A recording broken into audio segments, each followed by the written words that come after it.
Hi there. English by Movie invites you to unlock English skills through unforgettable film moments. Let's go.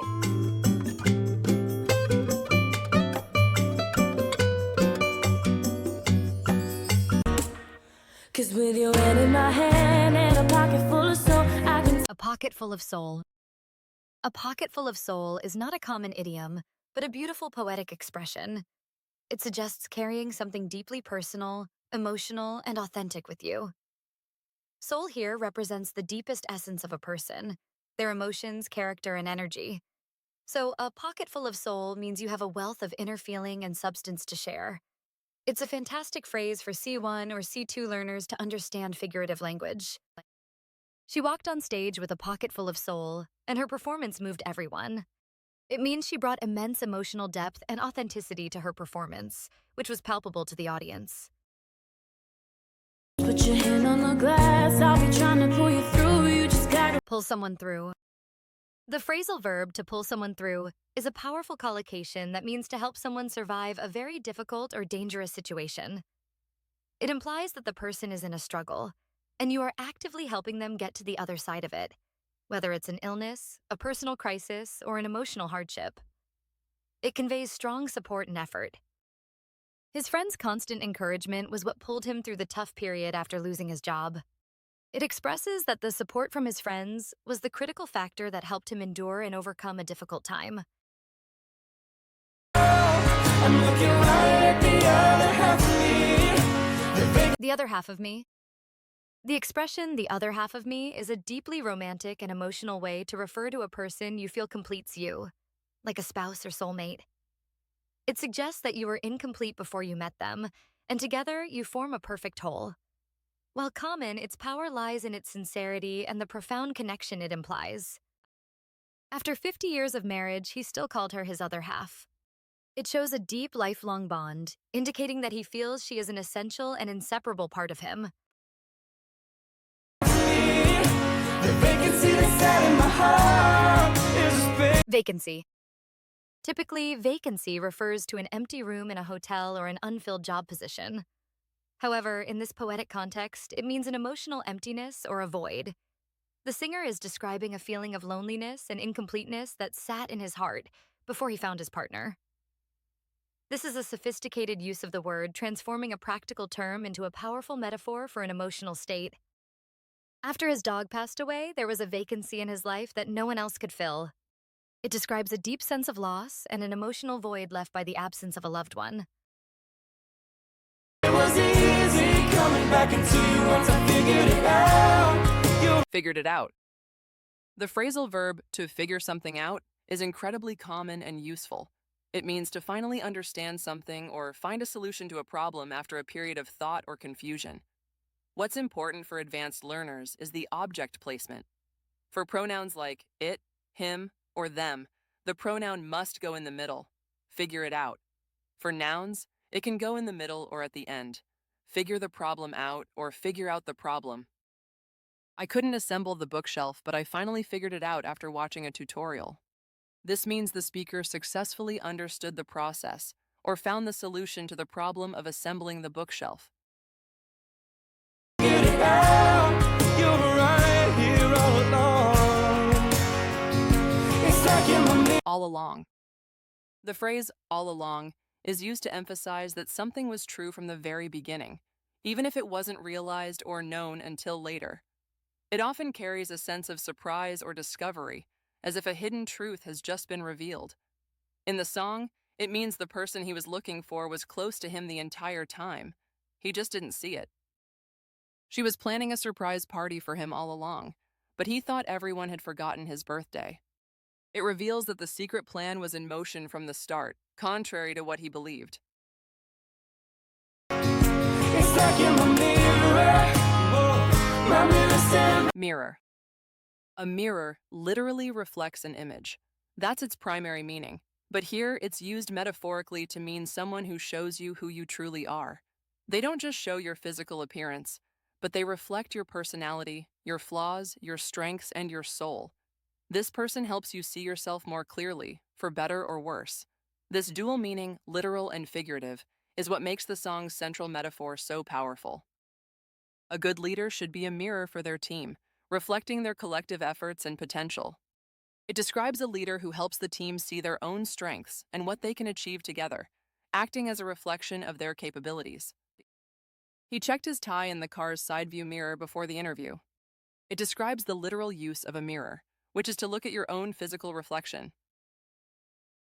Aren't you something to admire? 'Cause you shine. Something to admire. Calling someone something to admire is a sophisticated and slightly formal compliment. Instead of just saying, "You're admirable," this phrase frames the person as a remarkable spectacle or phenomenon. "Aren't you?" is a rhetorical question that makes the statement even stronger, as if the fact is obvious. It's a very elegant way to express deep appreciation for someone's character or appearance.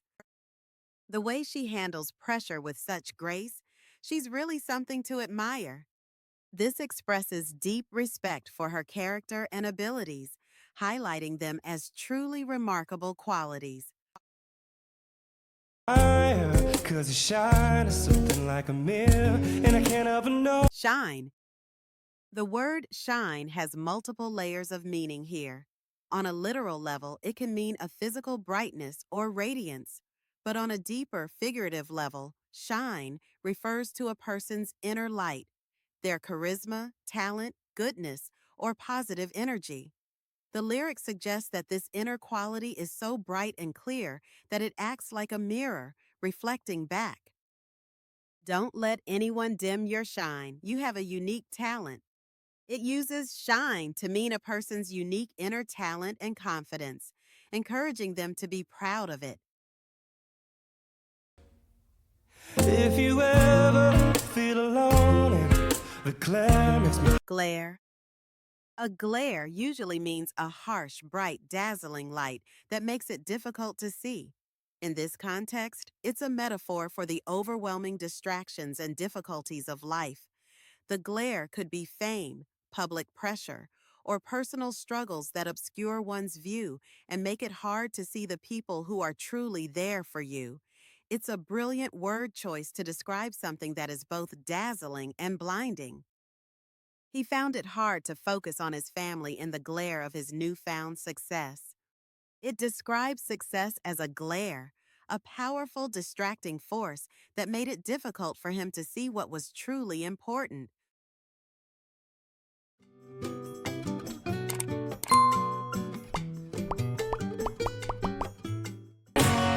I couldn't get any bigger. With anyone. Get any bigger? In this context, get any bigger is not about physical size. It's a metaphorical way of saying, I couldn't become a better, more complete, or more successful person.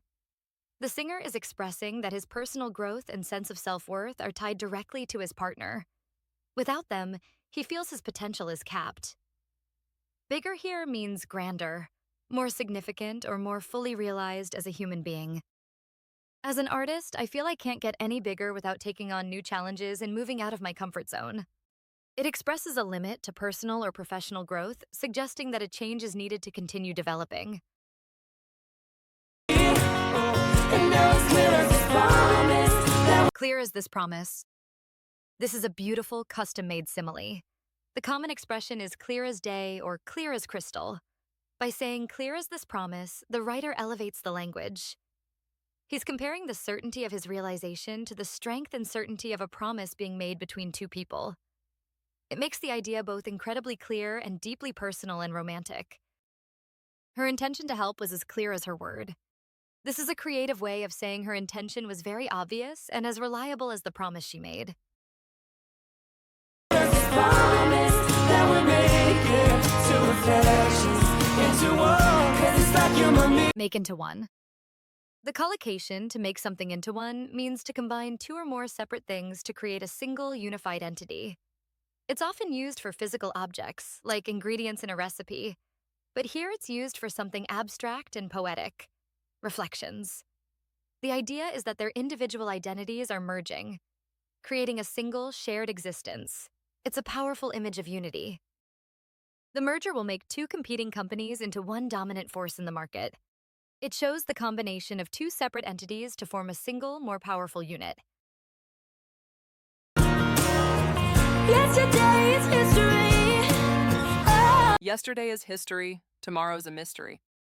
This phrase, completed in the next line, is a very famous quote often attributed to Eleanor Roosevelt or the film Kung Fu Panda. It's a piece of cultural wisdom. Yesterday is history means the past is done and cannot be changed, so we should learn from it but not dwell on it. The full proverb continues, tomorrow is a mystery, but today is a gift. That is why it is called the present. It's a powerful reminder to live in the moment. Don't worry about your past mistakes. Yesterday is history. Focus on what you can do now. It's used as advice to encourage someone to let go of the past and concentrate on the present moment. Look at me, keep your eyes on me. Yeah. Keep your eyes on me. This is a direct and intense command. On the surface, it means don't look away from me. However, it has a deeper meaning of stay focused on me, don't lose sight of me or our connection. It can be a plea for attention and a reminder of their importance to each other, especially when facing the glare of life's distractions we heard about earlier. It's about maintaining focus and connection. The coach told the team, keep your eyes on the ball and don't get distracted by the crowd. It's a command to maintain absolute focus on the most important thing and ignore all external distractions. Look at me, keep your eyes on me. Yeah. Repetition for emphasis. Notice how the line, keep your eyes on me, is repeated immediately. In linguistics and rhetoric, this is a powerful device. The repetition changes the tone from a simple request to an urgent, almost desperate plea. It adds emotional weight and intensity, signaling that this is not just a casual comment, but a matter of deep importance to the speaker. It's a way of saying, I really, really mean this. During the emergency, the pilot said over the intercom, stay calm. I repeat, stay calm. The repetition here creates a tone of urgency and authority, emphasizing the critical importance of the instruction. Look at me, oh, just something an original, 'cause it An original. Calling a person an original is a high-level compliment. It means they are unique, not a copy of anyone else, and have a genuinely authentic personality. It goes beyond just being different. It implies creativity, authenticity, and that the person is the first and only version of themselves. It's a way to praise someone's individuality in a very sophisticated manner. With her unique fashion sense and witty humor, she's a true original. This highlights that her combination of style and personality makes her a one-of-a-kind individual. original, 'cause it doesn't seem really as simple, and I can't help but Merely assembled. The phrase merely assembled uses a formal and almost technical register. Merely means just or only, and assembled means put together from parts. The tone is analytical.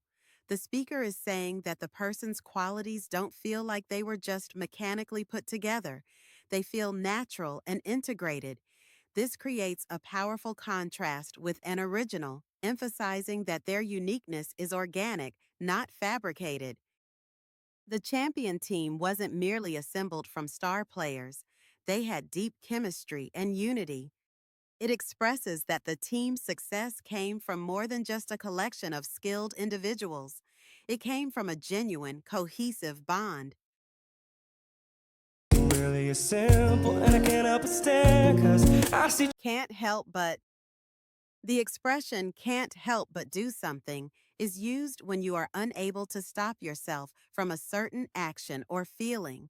It signifies an involuntary or irresistible urge. Saying I can't help but stare is much more powerful than I am staring. It conveys that the subject is so captivating and impressive that the speaker has lost control over their own reaction. Even though I knew it was a sad movie, I couldn't help but cry at the end. It describes an uncontrollable emotional response, showing that the movie was so moving it was impossible not to cry. about you, you reflect me, I love that about you. Reflect. Here, the verb reflect is used in its most intimate figurative sense. It's not just that the other person is like a mirror, they are actively mirroring the speaker's own identity. You reflect me can mean two things. One, you show me who I am, revealing my own character back to me.